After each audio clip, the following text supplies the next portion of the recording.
Welcome to Geeks Corner. I'm Mr. DAPs. I'm Katie. Scientists have discovered that herring can communicate using a method called fast repetitive ticks, which is a short series of bubbles released from the butt of a herring. That's not where I was expecting that to go. No, the fish. Herring. Oh, heron. I heard herring. Herring, yes, that is the name of the fish. I had it backwards in my head. Yes. Scientists called it fast repetitive ticks. It's acronymed FART. Scientists are wonderful. And we've reached a new level of class on Geeks Corner. And I'm Cameron. Apparently. That's great! So some educated scientists studying fish for an extended period of time decided to name bubbles coming out of the butt of a fish farts. Isn't that wonderful? Aren't we a great species? Keep going. You should use the hashtag Geeks Corner to talk about other wonderful scientific discoveries or whatever else we're talking about tonight. Save this show. SOS. SOS. Isn't there? Yeah. Save our show. You could do that with fast repetitive ticks if you'd like. No. No. I'm good. All good. So we just got back from Florida 2 nights ago. Oh, boy. And we went from one castle to the other, hence our title. And because we're insane. well, you know what the hardest part of that wasn't the time, wasn't the flight, wasn't any of that logistical stuff. What was the hardest part? Temperature difference. Yeah, it was. It was cold. It was. We're spoiled because it was like 60 degrees, and we were like, "Oh, put on your sweaters and put on your pants," and we still aren't warm enough. It was cold. Yeah. So we went to Walt Disney World. We spent a week there, and it was fantastic. There was food and wine. What was your favorite, first off, attraction of the week? Favorite attraction of the week? Or Cameron, you can ask questions too, 'cause might as well. Well, Flight of Passage, obviously, but Slinky Dog Dash That was really good. was a surprise hit. Day or night? Nighttime. Oh, okay. I liked it during the day better. Oh, really? Yeah, you could actually see what was going on around you. Well, you could. Then I enjoyed that portion of it, but I thought the lights were very pretty at night, and I feel like there was a little bit more of a thrill factor at night. That is very true. Yeah. Yeah. So. Favorite food that we had while there? Ooh! The one that comes to mind is the beef nigiri from the Japan Pavilion, because holy moly, I would have eaten that literally the whole week if you would have let me. You could have. I could have. There's probably something else, but that's really what's... And I liked the teriyaki chicken bao there. That was really good. Favorite show? That's difficult. I know. Wow, thanks for asking the hard-hitting questions. That's what we do here on Geeks Corner. It's true. Ask those really hard-hitting questions. I really love Mickey's Royal Friendship Fair. Oh, okay. Like... I thought you were going to say, like, Happily Ever After, Illuminations. But we've, like... Yeah, those are obvious choices. Like, those are obviously I love. Can't be obvious. So, Mickey? Well, Mickey's Royal. if you're including Happily Ever After, then Happily Ever After. Okay. Favorite attraction? I already asked that, didn't I? You just keep going in a circle back to see how long we keep this on. And that's all the time we have for our show this week. So we were there, and we hit a couple of parks multiple times. Just punched him right in the face. Right through the middle. And rained one day, which was a blast, and I wish it rained longer.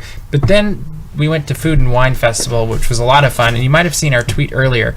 But Katie had an altercation with security. And she doesn't like to talk about it, so I'm going to talk about it for her. And so see, at Food and Wine Festival, there is security everywhere. Yes, to keep everyone safe. Every 10 feet, it's like there is security. Why is my mic so weird? Yeah. Sorry, Luke, that might have made noise. Did it make noise? A little bit? Okay, sorry about that. It was driving me crazy. So Food and Wine Festival, there's security everywhere, making sure everybody's safe and play by the rules and don't do anything dumb. And apparently Katie did not fit into all of those parameters because Katie you didn't even have food.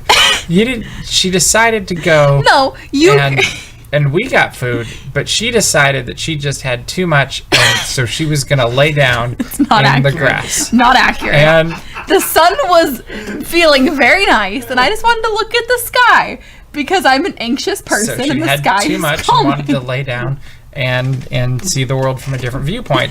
After she laid down, within seconds, a security guard had come from across over by the entrance over to where we were. He's like, ma'am, You okay? And then they ushered her to security jail. I did. I went to Epcot jail. No, she just explained. Actually, the first thing out of her mouth was, "I'm not drunk," Which is usually what a sober person says. Wink. In her defense, she wasn't. I wasn't at all. Yes. Yes. Anyway, Sobriety is so subjective. I had a glass of champagne, and I think that was it. that's But probably it. yeah, I had laid down while everyone else was eating because I figured that was a good use of my time. I want to put that same thing in other situations, like pulled over by the cops. I'm not drunk. Are we into 90s? So my car isn't advanced as yours. In the hypothetical of the situation, I have a less advanced car. And what's he It's gonna do? saying Go yes like and to the this? scene. Like there's, Yes and to the there's scene. nothing happening if you just push the Yes button. and scene. Yes, that's right. I was asking a question. I didn't say no. Well, you know what? I'm not drunk, so Anyway, We are on a roll tonight. that was my, and like the second where in the grass were you? Like, was it off the beaten path? No, or she was just No. like halfway under a table. wait under a table staring at the sky? Were you? I'm noticing some fallacies in the story. not true. Yeah, it is. No. It wasn't so much laying It down would as be like falling. if she was laying gracefully. right in front of the desk here, basically. No, it'd be like if I sat crisscross applesauce looking at the desk and then I laid down on my back. Because that's literally what I did at your counter. Because that doesn't look weird at all. I am seeing more and more why security came over. How many security guards did you see? I think she saw 5. The answer is always All 5. 5 of him. Here on Geeks Corner. Bailey says her favorite thing about Walt Disney World trip was, of course, the vlogs, which were fun. We tried that, and we might do that again sometime. And we actually did one for every day of the trip, so you can check those out. We'll have links in the show notes, and you can find those on the website. And that will be a lot of fun, hopefully. Cameron, is there anything you want to know about this trip? How was the Pandora? Still haven't done it. You need to do Need it. to do it. It has one of the best attractions in all of Disney, in my opinion. They also, Is it the dudes on stilts with the And the knives on food. the robots? yes, robots. Well, that was interesting too, but That was very funny. It was more like a stand-up comedian on a robot. Stand up because they were. But taught also you how to do banshee calls banshee calls. The robot man taught you how to do banshee calls. during last week's Geeks Corner. That's almost as dumb as the actual movie it's based on. Yeah, that was. It's funny because you go into Pandora. I will admit, I had this moment as we were walking through Pandora. I'm like, I should really watch this movie again. And then the moment it went into my head, I was like, no. nah, I'm okay. Yeah. See, the thing that always in my brain they're associated together because I feel like this is the only comparison. If you go to Universal Studios Hollywood, I think they have it in Florida too, but in Hollywood they have Waterworld, which is a wonderful stage show. But you watched the movie. No. don't do that. Great stage show, not so great movie And with that's a the giant weird budget. thing too. is because Pandora really makes you wish the movie was better. Also makes me wish there was cheeseburger pods in the movie. Those were good. There are cheeseburger pods. It's like bao, just stuffed with cheeseburgers. It was Like delicious. imagine just a big old bao. And they had protein just bowls too that were cheeseburgers. really good. I saw the bowls in the pictures. Those were really good. delicious. It surprised me. The meat was way fresher than we were expecting. But yeah, cheeseburger bao. Did they say they were from non-animal animals or? No, they said chicken and beef said and chicken shrimp. and beef and shrimp. Those exotic animals from the land of Pandora. Well, I feel like imagine though if you're coming from another country and first you have to learn English and then you have to learn another language. Arabic, yeah. Yeah. and then could you imagine like regular tourists if it was just like, oh yeah, and then banshee, and people would be like, what do you mean I'm eating banshee? I just imagine that. You're eating a wraith from beyond. Yeah. That's what also banshee means. May I have 45 seconds on the subject of Avatar? Sure.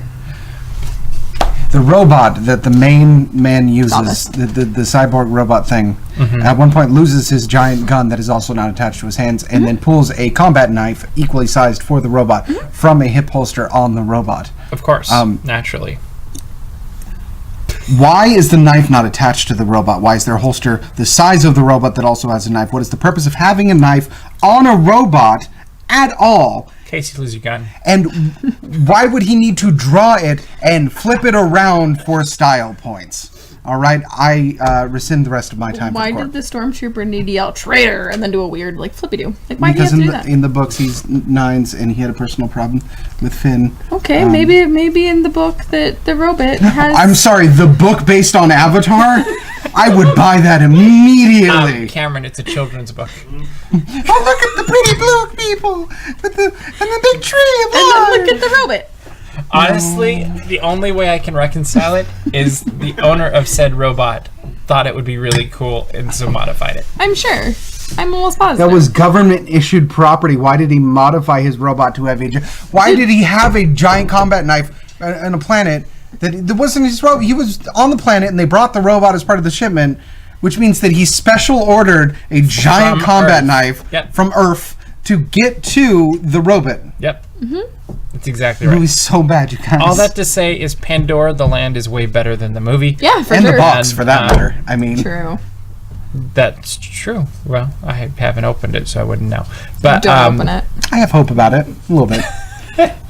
Come on, that was pretty good. That was. Thank you. We did get to see, we got good pictures there that day because the light was actually pretty decent. Where in the past we've had issues with that. We saw a really cool sunset there one night. We did not go on the river journey this time because we've done it and that was enough. At one point, there was a 5-minute wait, and it was when we were closing out the park. Mm-hmm. I was like, 5-minute wait, we should do it. And then I was like, no, I'm okay. it's okay. It's pretty, but it's just not. There's nothing that happens really. And Yeah. but Flight of Passage is amazing, and it's held up well, and it was good to go on that again. I don't remember it poking me so much. It seemed a little more interactive this year. It It engaged a little bit more. Yeah. It was fun. And then we had Christina with us who was giggling and screaming through the whole ride, and that was great too. That was almost better than the attraction itself. She was like 6 people down from me, and I still heard everything. Everybody heard her. It was great. It was amazing. Yeah, it was her and the little kid up on the other end. Yeah. There was a kid that was like up to the Don't right, ruin the like magic. But yeah. 2 floors down. Yeah. Yeah. So this week also, while we were in Florida and then also concurrently here at Disneyland, World of Disney reopened at Disney Springs and Downtown Disney. And we went through a walkthrough of the Florida version after it was already open. And Maddie, who's sitting in the front row and about to get really embarrassed, pinched Everyone it stared and her on the internet. Covered, yeah. Everybody say hi to Maddie. She's running our social media right now. Literally, the tens of eyes were on her. And so Maddie went to the event for us and found a bunch of fun facts about how the new World of Disney is connected to the old Walt Disney Story and Grand Californian and bus depots and all that kind of stuff. And she's going to have an article up with some of those fun facts, I think, right? I can say this? Okay. And she's like, yeah, you're okay. But it really is a lot more storytelling to this new version of World of Disney than we realized at all, and I'm actually really looking forward to going back and checking it out again after hearing what Maddie was telling us tonight and what you'll see in the article. So what do you think very quickly of the new look for World of Disney East and West? So much better. I feel like it's very classic instead of the 90s Disney store look that it kind of had. Also, I mainly like the traffic flow. Yeah, I was about to comment on guest flow. That's my big takeaway from both coasts is the organization and the traffic flow. Yeah, I like those things, and the fact that there's stories behind it makes it that much better. Because the other one was just kind of like a really big Disney store from the mall, and this, now hearing that there's all of these stories and stuff, just makes it that much more exciting, I think. Also, there's exposed brick, which is just lovely. Don't you wish we had exposed brick in here? Like we can just go from here down, exposed brick all the way around. You know that part of the set nobody sees? Oh, I thought I was thinking brick. more imposed brick, which is just bricks that are just intrusive and we put them in front of the camera. We already got yeah. one of those. Why would we need to? Am I the brick? Is that the joke? I helped build the modern civilization with mortar and pestle. Bam! I'm a hero. Which reminds me, Spaceship Earth is an awesome attraction. What? No, walk us through that connection, please.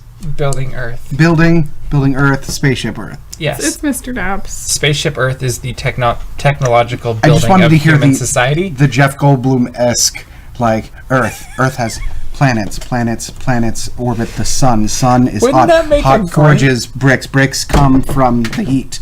Yeah, that would be a great segment for Geeks Corner. Jeff Goldbluming. Mm-hmm. I'm down. Disney blooming. Yeah. That's not how last names work. Oh, Goldblum. You can't verb a last name. No. Really? Yeah. Well, you can. That's pretty bearing.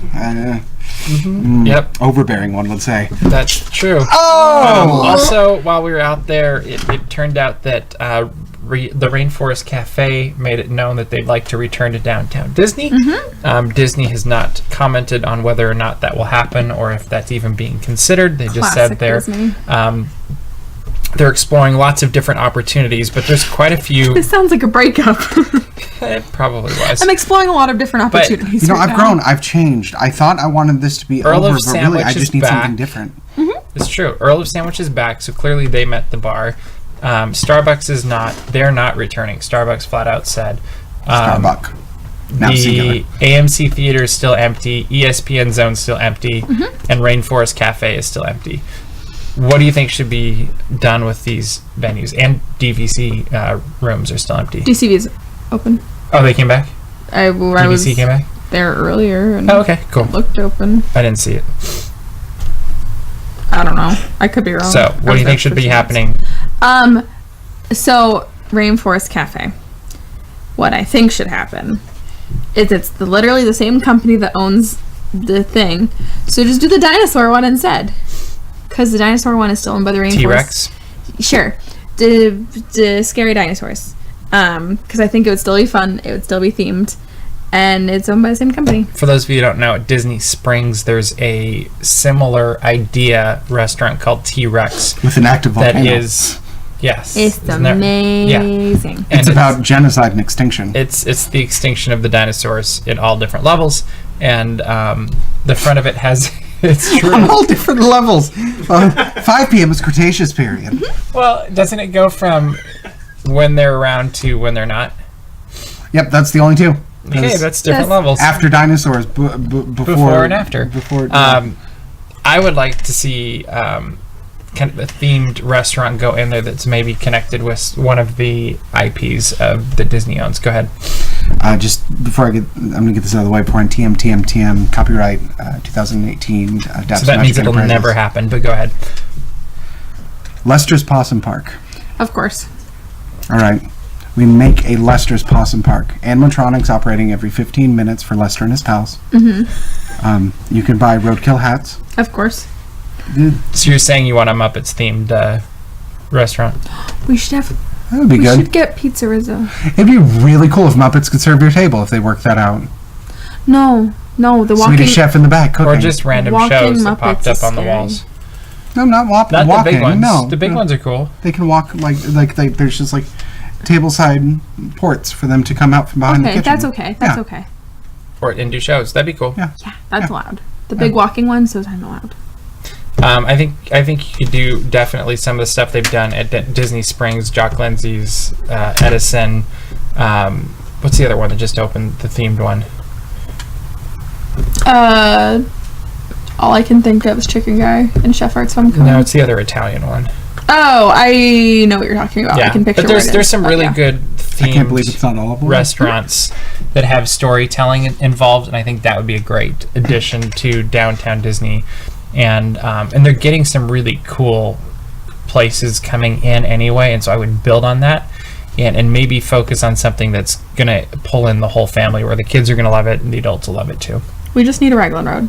Raglan Road would That's be all the we idea. need. It'd be a good venue for Instead of Raglan Road. ESPN Zone. Yeah. Because I'm just thinking about the guts of that building with the 2 floors they have in there. That would actually be very That good would be for at Road. Raglan Road, and tell them we want them to It's come. at Raglan Road Pub. At Raglan Road Pub. Please come to I tweet them downtown enough, Disney don't worry. in California. Yeah.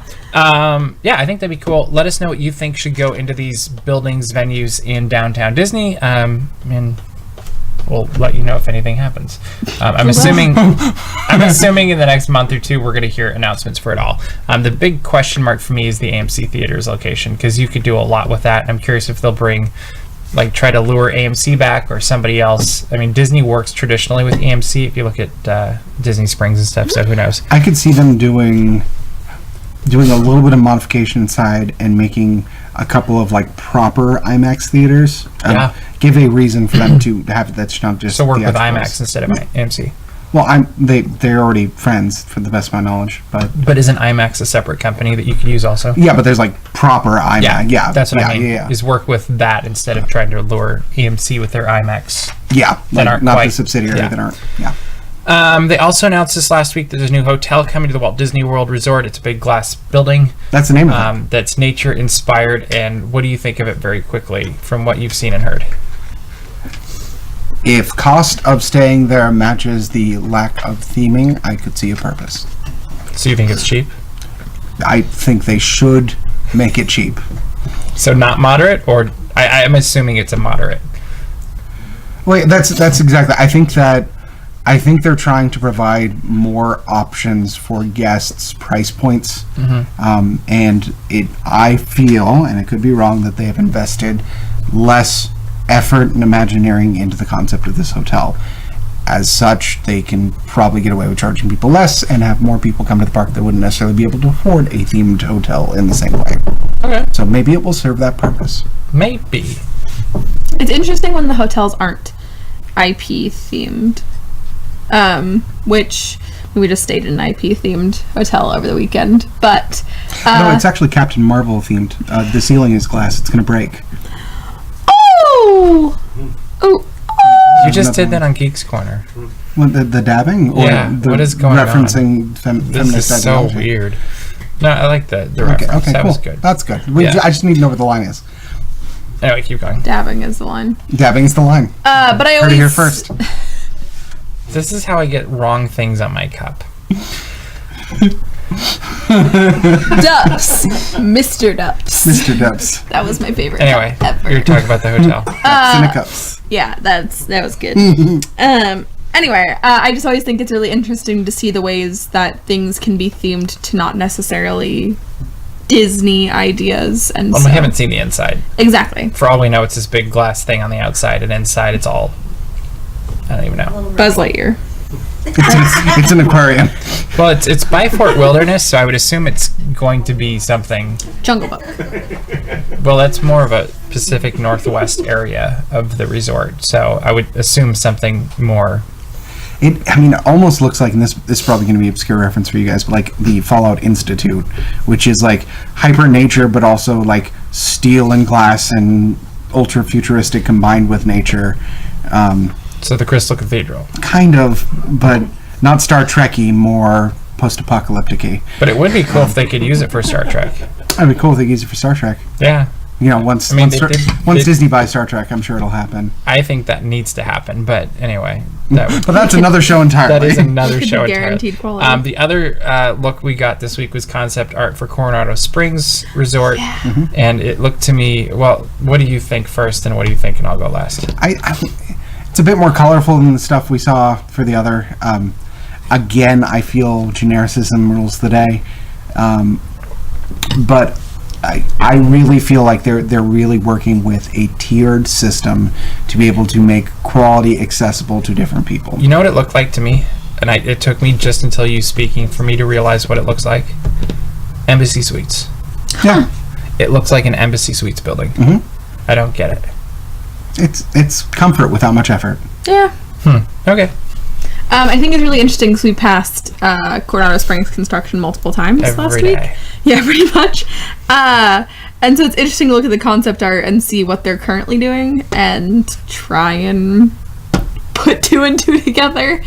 But yeah, I do think it's a little generic and It'll be interesting to see what the inside looks like. Definitely. Because that's where I feel like a lot of the magic comes from anyway. So. Yeah. And there's a lot more room with this one than the other for things to actually happen on the inside. And really, if you think, we were talking about some of the fun things that were added in the All-Star resorts as we were walking through the other day. That was so fun. And when you think about it, they're really just big boxes of hotels that they've slapped characters on the totally. outside and big letters in the front. So it's not like they're doing anything new here. Yeah. And the difference is it's not a Fort Wilderness or a Caribbean or New Orleans or Orleans. What are they called? You know which ones I'm Port talking Orleans? about. Port Orleans. Thank you. And even that does speak to a certain point that you bring up. We're speaking from the perspective of people who really enjoy Disney and who are going for a full immersive Disney experience. The idea of a Star Wars hotel with like cosplaying is awesome to us. However, there are families who may have members of that family, stereotypically the adult male of the family, who might not be as interested in full immersion and might need an escape, or certain people with certain anxiety, or that might not need that intensity. They don't want to walk under a 40-foot giant pongo. Yeah, exactly, like the things in that vein. I didn't really give that much thought, but it might be intentionally Disney subdued for the people who are looking for a little less. This was just a random thing about hotels. It was very interesting. We walked through the Grand Flow one of the days. There are so many families there. Like, it was bonkers insane. For a hotel that you wouldn't necessarily think of as being, like, child-oriented. You think of it more of, like, a mature Disney hotel. There were so many families there. Like, it's really crazy, the things where even if you think of it a certain way, and we walked around the hotel, we still found ways that they offered and catered to families, and so I'm sure that every hotel is going to cater in a certain way or another. But yeah, that was our random. Speaking of families, there's a new family movie coming out from the Walt Disney Company. Yeah. Thank you. Mary Poppins Returns. They released a new clip this week. A special look is what they called it, but it gave us more of a look at the music that's coming, which I found incredibly charming. I don't know what you guys thought. It feels Mary Poppins. It feels Mary Poppins. It feels very Disney, and it's really interesting. I didn't know how much music was going to actually be in this, but this is a full-blown musical, I think. Yeah. And it's interesting to see Disney going back that way, and it'll be interesting to see if there's more of those types of movies coming back. Like, are they going to redo Bedknobs and Broomsticks next, or? Oh, that's sacred territory, though. I thought Mary Poppins was. I agree. So here's why, and I thought about this watching this particular sneak peeky, whatever they're calling it. Yep. La La Land. There is a certain like glitz and glam nostalgiaism to the golden era of cinema that I feel like that film pioneered people, showing that there was an interest for that type of nostalgia. And Disney already knows they want nostalgia, and they know it sells, but that particular vein of song and dance nostalgia, I think, emphasized that they could get away with this kind of thing and it would be popular. So I think you're right on. The whole time I was watching it, I was like, this feels like La La Land. Yep. My thing that I said when it was over was like, that's fun, because I keep getting worried the more I see, because I keep being content with what we have seen, and then every time something new's released, I'm like, is this going to be it? Is this going to be the thing that makes me a little bit nervous about it? But do you think this is going to be the big movie of the holidays? Yes. For all studios? I think domestically this will do better than others. I feel like this is a very Americana film. Yeah. I don't think it'll have the international pull that like the Marvel films or. Do you know how popular Fast and the Furious is around the world? I could see it doing really well in Asia, just with the colors and the imagination going on. Yeah, like I'm thinking of. I could see this one doing really well over there. I still think it's a bit more Western. I feel like they're intentionally selling to a Western crowd with it. And that's not to say those types of things haven't been popular in more Eastern countries, but there are certain elements that I think they would have focused on more if they were going in that vein. But yep, we will find out. How many thumbs up do you think this is going to get? 2. I'm like 1 and mostly 2. I'm going to say it's probably the same. So next week is our Halloween episode, which means that we will be getting creative on what's happening, and currently what we're thinking of doing is... He hands it off to other people. Are we allowed to say what we're planning? Yeah. Okay. The main thing. Ghost hunting. We're going to ghost hunt on Geeks Corner, and we've known for a while that the catch and release. The studio is haunted, and the studio's very haunted. We've had experiences here, quite humorous but frightening at the same time, which is bad. Great. And so we are going to explore this. There's a presence here that won't leave. We're going to explore this more in depth next week, and so make sure you don't miss it at 9:30 on Tuesday night. But we are running out of time for this week. So, before next week's episode, get caught up on every single episode of Geeks Corner. Or at least the Halloween ones. At thegeekscorner.com. That's thegeekscorner.com. We do weird stuff. A lot. Try and find all the hidden ghosts in every episode of Geeks Corner. Go to dapsmagic.com. Check out all the Disney and geek news as it happens. Find out how to become a Daps Magic maker and see some exclusive content. And also subscribe to this channel and let us know in the comments what you thought of this episode and other episodes. We'd love to continue the conversation. You can either do that here or you can do it on social media with the hashtag Geeks Corner. Twitter is our preferred medium, but we'd be happy to talk on Medium, Instagram or Facebook as well. But that is all the time we have for you this week, so we will see you around the corner. Bye!